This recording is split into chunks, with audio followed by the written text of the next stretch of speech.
यहाँ हमसे ए सेट का कॉम्प्लीमेंट पूछ रहा है। कॉम्प्लीमेंट ऑफ सेट ए में ऐसे डैश लगा होता है, इसे हम पढ़ते हैं कॉम्प्लीमेंट ऑफ सेट ए। जब कभी हमें किसी सेट का कॉम्प्लीमेंट पूछेगा हमसे, तो वो यूनिवर्सल सेट जरूर देगा। यूनिवर्सल सेट दे के कुछ सेट्स हमें गिवन होंगे, और यूनिवर्सल सेट ऐसा होगा जितने भी गिवन सेट्स होंगे वो सभी यूनिवर्सल सेट के सबसेट्स होते हैं। मतलब इन सेट में एक भी मेंबर ऐसा नहीं हो सकता जो यूनिवर्सल सेट में का मेंबर ना हो। तो अगर हमें किसी सेट का कॉम्प्लीमेंट चाहिए, तो पिछली एक्सरसाइज में जैसे हमने डिफरेंस बिटवीन टू सेट सीखा था, ऐसे ही हमने यूनिवर्सल सेट और इस सेट का जिसका कॉम्प्लीमेंट हमें चाहिए उसका डिफरेंस हमें निकालना होगा।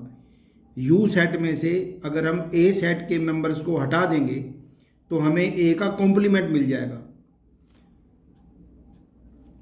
यू माइनस ए का मतलब हमें यू के एलिमेंट्स को लिखते जाना है, लेकिन शर्त यह है कि वो ए सेट का मेंबर नहीं होना चाहिए। तो जैसे यू में 1 2 3 4, ये 1 2 3 4 ए सेट के मेंबर्स हैं, इनको हम नहीं लिख सकते। यू के मेंबर्स सभी लिखने हैं, लेकिन जो ए में मौजूद है उन्हें नहीं लिखना है। करली ब्रैकेट ओपन करके हम 1 2 3 4 जो ए से रिलेटेड मेंबर्स हैं उन्हें छोड़ते हुए यू के बाकी बचे हुए मेंबर्स लिखेंगे, तो वो यू माइनस ए होगा। और जो यू माइनस ए होता है वही ए का कॉम्प्लीमेंट कहलाएगा। ये मिल गया हमें ए का कॉम्प्लीमेंट। इसी तरह से इसके सेकंड पार्ट में हमसे बी सेट का कॉम्प्लीमेंट पूछा है। तो बी सेट के कॉम्प्लीमेंट के लिए हमें यू में से बी को माइनस करना होगा। तो u में से b को माइनस करना मतलब b के एलिमेंट छोड़ते हुए बाकी बचे हुए u के सभी एलिमेंट्स लिखने हैं। तो b के एलिमेंट है 2 4 6 8, तो 2 4 6 8 ये छोड़ते हुए करली ब्रैकेट ओपन करके 1 3 5 7 और 9 ये मेंबर्स लिखने हैं। तो ये b सेट का कॉम्प्लीमेंट आ गया। अब थर्ड पार्ट में हमसे a और सी के यूनियन का कॉम्प्लीमेंट पूछ रहा है। तो जिस सेट का हमसे कॉम्प्लीमेंट पूछा गया है वो सेट हमारे पास होना चाहिए। मतलब पहले हमें ए यूनियन सी को कैलकुलेट करना होगा, और दो मेंबर्स की यूनियन बनाने के लिए, दो सेट्स की यूनियन के लिए हमें मालूम है ए और सी के सभी एलिमेंट्स लिख करके हम यूनियन बनाते हैं, और जो दोनों में कॉमन एलिमेंट है उनको एक ही बार लिखना है। ए के और सी के सभी मेंबर्स लिख करके यूनियन बनती है। शर्त यह है कि जो इनमें कॉमन एलिमेंट्स होंगे वो एक ही बार लिखेंगे। जैसे 3 और 4 दोनों में है, ये 3 4 एक ही बार लिखेंगे। अब हमें ए यूनियन सी का कॉम्प्लीमेंट चाहिए। तो कॉम्प्लीमेंट के लिए हम यूनिवर्सल सेट में से इसी सेट को माइनस करेंगे जिसकी यूनियन हमें, जिसका कॉम्प्लीमेंट हमें चाहिए। ए यूनियन सी का कॉम्प्लीमेंट चाहिए, तो ए यूनियन सी के मेंबर्स को हम माइनस करेंगे यूनिवर्सल सेट में से। और माइनस करने का मतलब होता है यू के वो मेंबर्स लिखने हैं जो ए यूनियन सी में नहीं हैं। तो ए यूनियन सी में 1 2 3 4 5 6 ये 6 मेंबर्स छोड़ करके 1 2 3 4 5 6 7 और 8 9 लिखना है। 7 8 और 9 अगर लिखेंगे तो ये मेंबर्स हमें मिले U minus A union C के। और ए यूनियन सी को जब हम यू में से माइनस करेंगे तो ए यूनियन सी का हमें कॉम्प्लीमेंट मिल गया। अब हमसे ए यूनियन बी का कॉम्प्लीमेंट पूछा गया है, तो इसके लिए पहले हमें ए यूनियन बी को बनाना है।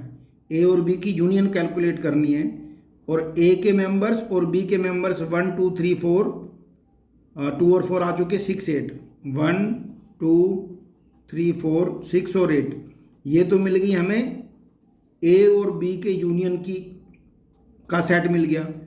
अब इस सेट को अगर हम यू में से माइनस कर देंगे, u minus A union B, तो u में से हम इन मेंबर्स को हटा देंगे। 1 2 3 4 6 8 1 2 3 4 5 लिखेंगे, 6 नहीं लिखेंगे, 7 भी लिखेंगे, 8 नहीं लिखेंगे और 9 लिखेंगे। तो 5 7 9 ये 3 मेंबर बचे हुए हैं। ए यूनियन बी के मेंबर्स को अगर हम हटा देंगे यूनिवर्सल सेट में से, तो हमें ए यूनियन बी का कॉम्प्लीमेंट मिल गया। अब इस क्वेश्चन में हमें ए सेट के कॉम्प्लीमेंट का फिर से कॉम्प्लीमेंट मांग रहा है।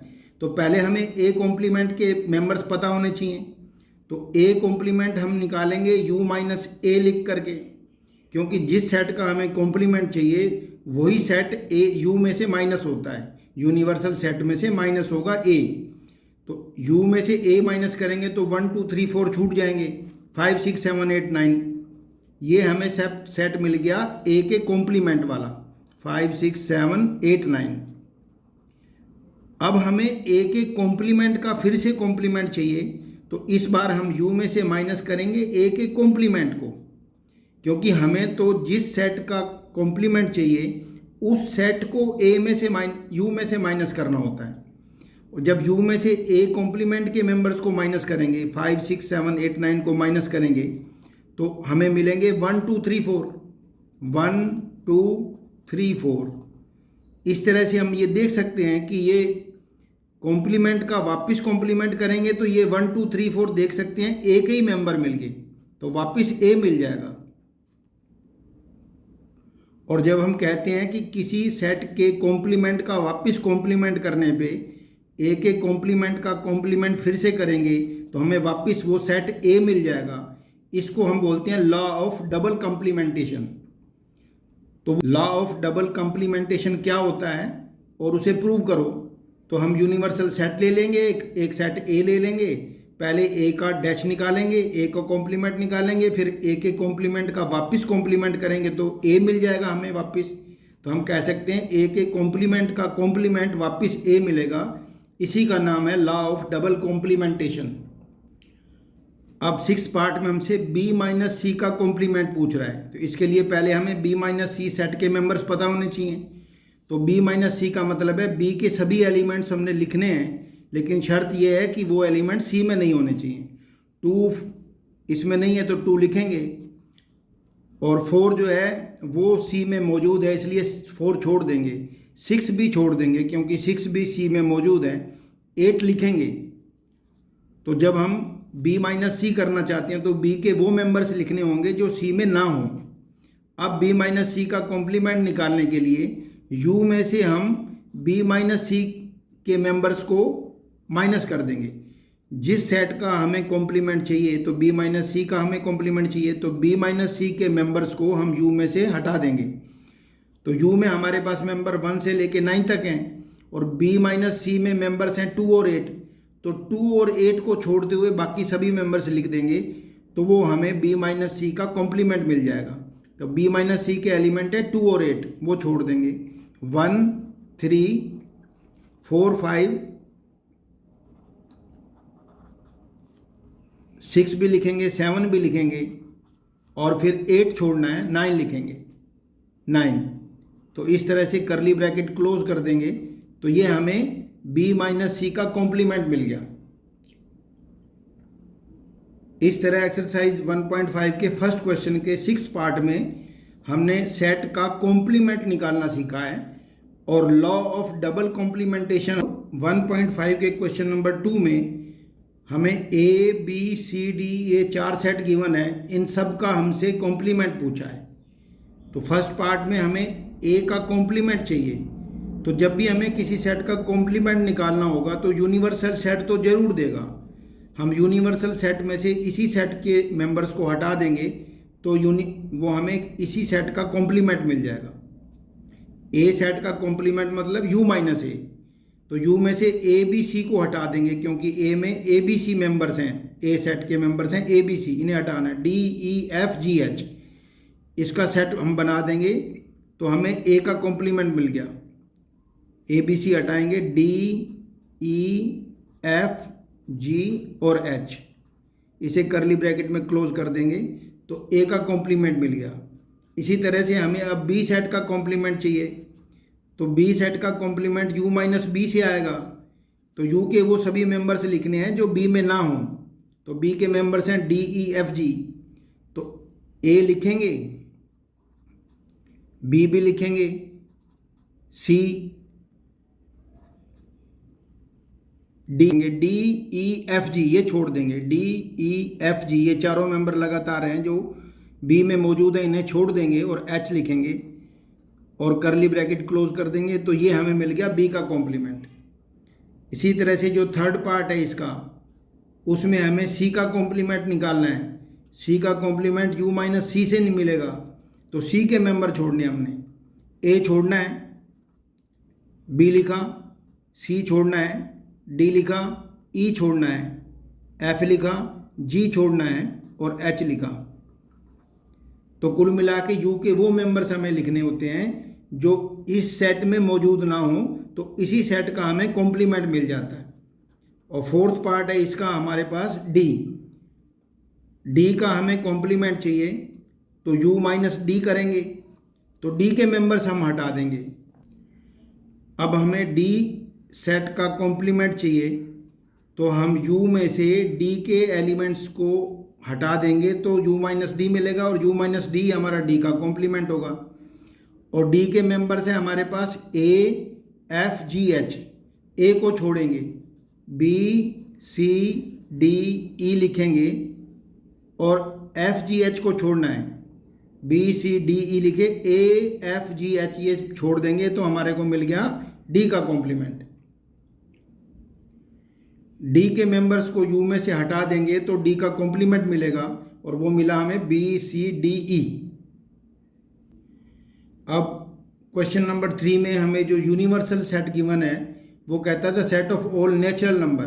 तो नेचुरल नंबर को अगर हम रोस्टर फॉर्म में लिखना चाहें तो 1 2 3 और इनफाइनाइट नंबर्स का ये सेट होता है।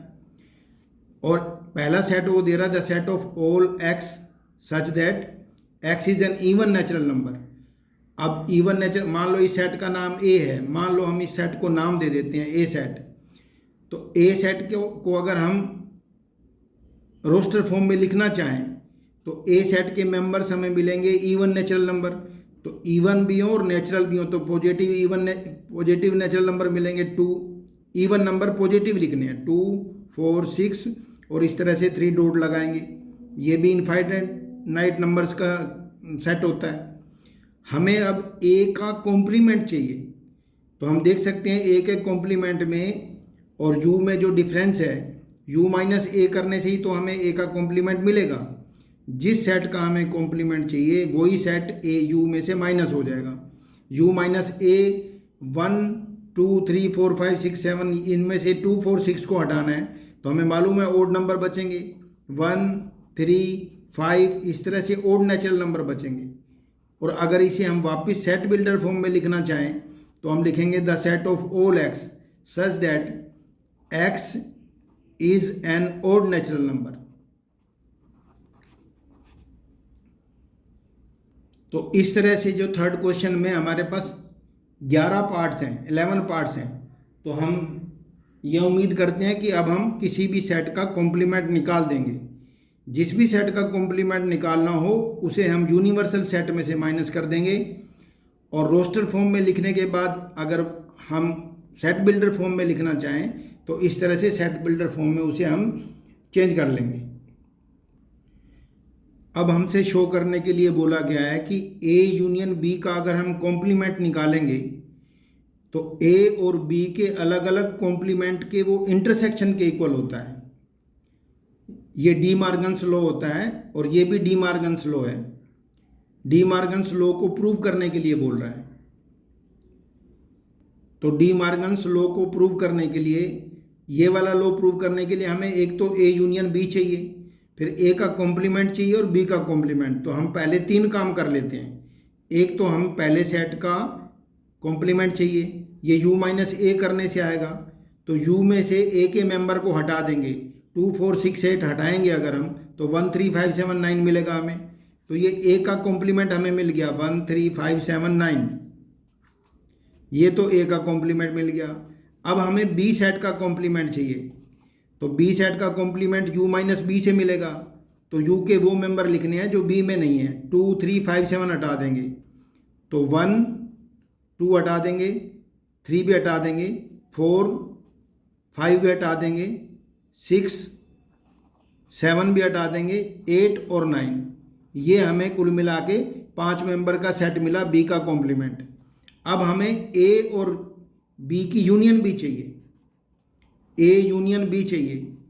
तो हमें मालूम है ए यूनियन बी के लिए हम क्या करते हैं, ए और बी के सभी एलिमेंट्स को एक कलेक्ट करके लिख देते हैं। शर्त यह है भी कॉमन एलिमेंट एक ही बार लिखने हैं।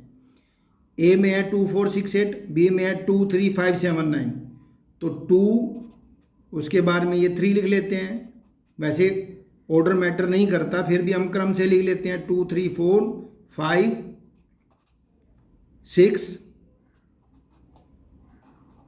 7 और 8 भी रह गया हमारा। ये हमें ए यूनियन बी मिल गया।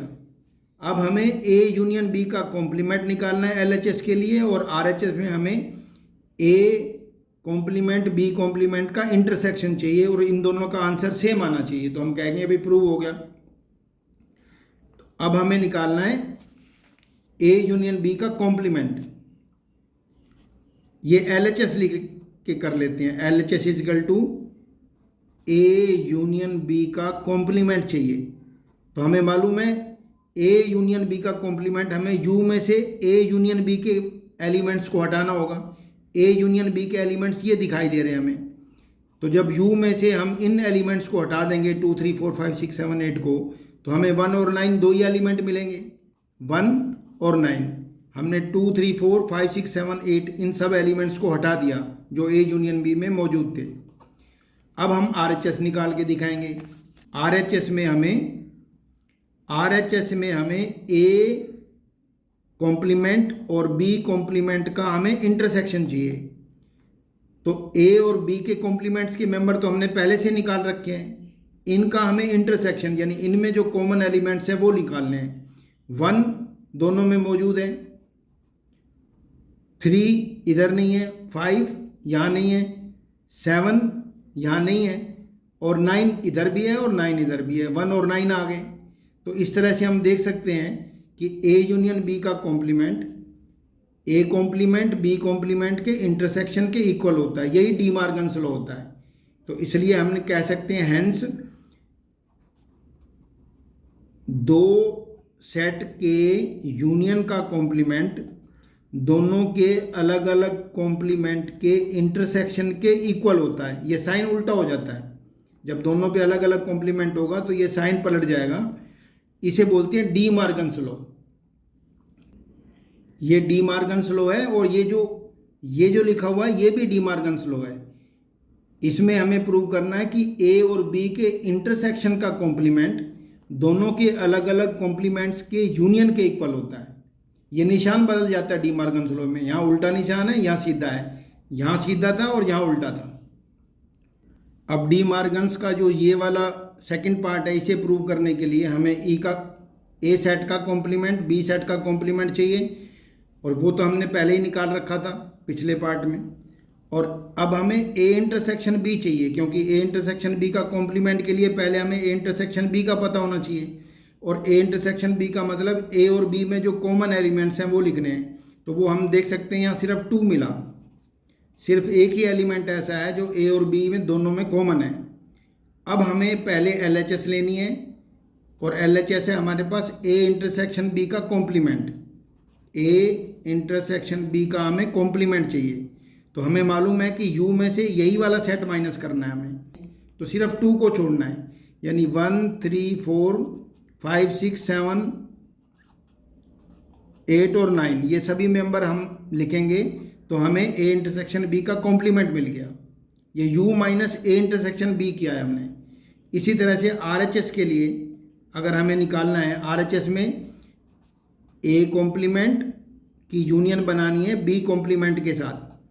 यूनियन का मतलब ए कॉम्प्लीमेंट और बी कॉम्प्लीमेंट के सभी मेंबर्स लिखने हैं, लेकिन शर्त यह है जो कॉमन एलिमेंट होंगे वो एक ही बार लिखेंगे। तो ए कॉम्प्लीमेंट में है 1 3 5 7 9, और ये 1 4 6 8 9 है। तो 1 लिखेंगे, उसके बाद में ये 3 लिखा हमने, क्रम से लिखते जाते हैं। 4 लिखा, यूनियन बनानी है, सभी एलिमेंट्स लिखने हैं। 5 6 लिखेंगे, फिर इधर से 7 बैठा हुआ है, 8 भी है, और 9 क्योंकि दोनों में कॉमन एलिमेंट है तो वो एक ही बार लिखेंगे। तो हम देख सकते हैं कि दो सेट्स के इंटरसेक्शन का कॉम्प्लीमेंट दोनों सेट्स के अलग अलग कॉम्प्लीमेंट की यूनियन के इक्वल होता है। ये भी डी मॉर्गन्स लॉ है। तो इसलिए हम कह सकते हैं कि हेंस ए इंटरसेक्शन बी का complement is equal to complement A union complement of B. ये डी मॉर्गन्स लॉ है दो हमारे पास, हमें याद होने चाहिए कि डी मॉर्गन्स लॉ किसे कहते हैं। अब फिर इस क्वेश्चन में कहता है कि यूनिवर्सल सेट है the set of all X such that X is a triangle in a plane. ये तो हर तरह का कोई भी ट्राइंगल हो, यूनिवर्सल सेट तो सभी तरह के ट्राइंगल्स हैं। और जो ए सेट है वो the set of all X such that X is a triangle with at least one angle different from 60 degree. ये ऐसे ट्राइंगल्स हैं जिनमें कम से कम एक एंगल ऐसा है जो 60 डिग्री से अलग है। तो इसका मतलब अगर हम ए सेट का हमें कॉम्प्लीमेंट चाहिए तो हम है कि यू में से हम ए सेट के मेंबर्स को हटा देंगे, और ए सेट में तो वो मेंबर्स हैं जिनमें कम से कम एक 60 डिग्री से अलग एंगल वाला ट्राइंगल्स हैं। तो इसका मतलब ये वो ट्राइंगल्स होंगे जिनमें सभी एंगल 60 डिग्री के होंगे, एक भी एंगल ऐसा नहीं होना चाहिए जो 60 डिग्री से डिफरेंट हो, यही मतलब है इसका। तो जो 60 डिग्री के तीनों एंगल वाला ट्राइंगल होगा वो इसका मेंबर होगा। तो तीनों एंगल 60 डिग्री मतलब इक्विलेटरल ट्राइंगल हो गया। The set of all X such that X is an equilateral triangle. Equilateral triangle ये मतलब हुआ इसका। भाई ये वो ट्राइंगल्स हैं जो 60 डिग्री से कम एक एंगल डिफरेंट है। तो ये वो ट्राइंगल्स हैं जो एक भी एंगल 60 डिग्री से अलग नहीं होना चाहिए, तो वो u माइनस ए कहलाएगा। हमें एक सेट गिवन है ए, उसकी यूनियन ए के कॉम्प्लीमेंट से बनाने की बात कर रहा है। तो यहाँ पर क्या ब्लैंक में भरना है ये हमें सीखना है। तो इसके लिए हम फर्स्ट क्वेश्चन का जो पहला ही पार्ट है उसी से सीख लेते हैं। ये रहा ए का कॉम्प्लीमेंट 5 6 7 8 9 और ए ये रहा 1 2 3 4। अब हमें ए और ए के कॉम्प्लीमेंट की यूनियन बनानी है। ए और ए के कॉम्प्लीमेंट की यूनियन में हमें ए के सभी मेंबर्स लिखने हैं और ए के कॉम्प्लीमेंट के सभी मेंबर्स लिखने हैं। तो 1 2 3 4 5 6 7 8 9 सभी मेंबर्स आ जाएंगे, और 1 से लेके 9 तक तो वापस यूनिवर्सल सेट बन गया। तो जब कभी भी हम किसी सेट की उसी सेट के कॉम्प्लीमेंट से यूनियन बनाएंगे तो यूनिवर्सल सेट वापस आ जाएगा। और ये जो लॉ है इसे कॉम्प्लीमेंट लॉ भी बोलते हैं। कॉम्प्लीमेंट लॉ जो है वो दो होते हैं, एक तो यूनियन को लेकर के है और एक वो इंटरसेक्शन को लेकर के बनता है। इसी सेवन्थ क्वेश्चन के थर्ड पार्ट में हमसे ए और ए के कॉम्प्लीमेंट के इंटरसेक्शन के बारे में ब्लैंक में भरने के लिए बोल रहा है। ये भी कॉम्प्लीमेंट लॉ होता है। सेट और सेट के कॉम्प्लीमेंट का यूनियन, सेट और सेट के कॉम्प्लीमेंट का इंटरसेक्शन, ये दोनों लॉ कॉम्प्लीमेंट लॉज कहलाते हैं। अब हम देख सकते हैं कि अगर हम ए और ए के कॉम्प्लीमेंट में इंटरसेक्शन बनाना चाहें तो ए में जो एलिमेंट्स हैं वो ए के कॉम्प्लीमेंट में तो एक भी एलिमेंट नहीं होगा, क्योंकि यू में से ए माइनस करने पर भी हमें मिलता है ए का कॉम्प्लीमेंट। तो 1 2 3 4 ये ए है और 5 6 7 8 9 ये ए का कॉम्प्लीमेंट है। तो कभी भी किसी सेट और उसके कॉम्प्लीमेंट में जो कॉमन एलिमेंट है वो कुछ भी नहीं मिलेगा, तो वो एम्प्टी सेट आएगा। इस तरह से हम लिखते हैं एम्प्टी सेट है। तो ये जो दोनों लॉ हैं वो कॉम्प्लीमेंट लॉ कहलाते हैं। यहाँ हमसे फाई यानी एम्प्टी सेट के कॉम्प्लीमेंट की बात कर रहा है। हमें मालूम है एम्प्टी सेट तो वो सेट होता है जिसमें एक भी मेंबर ना हो, यानी यू में से फाई के मेंबर्स को माइनस करेंगे, मतलब यू में से कुछ भी माइनस नहीं होगा, तो इसका मतलब पूरा का पूरा यू आ जाएगा। यू का इंटरसेक्शन हमसे पूछा, यूनिवर्सल सेट का इंटरसेक्शन पूछा हमें ए सेट के साथ। अब हमें मालूम है कि जब भी यूनिवर्सल सेट की बात होती है तो जितने भी सेट होते हैं वो यूनिवर्सल सेट के सबसेट ही होते हैं। तो जब हमें दो सेट ऐसे गिवन हो जिसमें एक सेट दूसरे का सबसेट हो, तो जो सबसेट वाला सेट होता है वही इन दोनों का इंटरसेक्शन कहलाएगा। ये हम कर चुके हैं, तो ये ए ही इसका आंसर आएगा। और इस लॉ को हम बोलते हैं लॉ ऑफ एम्प्टी सेट। ये एम्प्टी सेट का लॉ है। अब हमसे यूनिवर्सल सेट का कॉम्प्लीमेंट और उसका इंटरसेक्शन ए सेट के साथ पूछ रहा है। अगर यूनिवर्सल सेट का ही हमें कॉम्प्लीमेंट निकालना है तो u माइनस यू करना पड़ेगा, यू के सभी एलिमेंट्स छोड़ने होंगे, तो वो तो एम्प्टी सेट मिल गया। अब एम्प्टी सेट का इंटरसेक्शन हमें चाहिए सेट ए के साथ। यू का कॉम्प्लीमेंट, यूनिवर्सल सेट का कॉम्प्लीमेंट एम्प्टी सेट होता है, उसमें एक भी मेंबर नहीं मिलेगा, क्योंकि यू में से पूरे यू के नंबर्स को हटाना होगा। तो जब पूरे यूनिवर्सल सेट के ही मेंबर्स हटा देंगे तो हमें कुछ नहीं मिलेगा। तो एम्प्टी सेट का अगर हम इंटरसेक्शन ए सेट के साथ निकालेंगे तो इनमें जो कॉमन एलिमेंट होंगे वो लिखने हैं। तो 5 में तो कोई एलिमेंट होता नहीं, तो इसका मतलब एम्प्टी सेट ही इसका आंसर आएगा। तो ये लॉ ऑफ यूनिवर्सल सेट कहलाता है। तो 1.5 एक्सरसाइज में हमने कॉम्प्लीमेंट निकालना सीखा, और कॉम्प्लीमेंट सीखते हुए हमने ये याद किया कि डी मार्गन्स लॉ क्या होते हैं। 2 लॉज होते हैं डी मार्गन्स के। कॉम्प्लीमेंट लॉज क्या होते हैं, ये 2 लॉज होते हैं कॉम्प्लीमेंट के। लॉज ऑफ डबल कंप्लीमेंटेशन जो होता है, और लॉ ऑफ एम्प्टी सेट मिला हमें, और एक लॉ ऑफ हमें यूनिवर्सल सेट मिला। तो इस तरह से ये सारे लॉ कौन से होते हैं ये हमें याद होना चाहिए। 1.5 में यही काम है हमारा।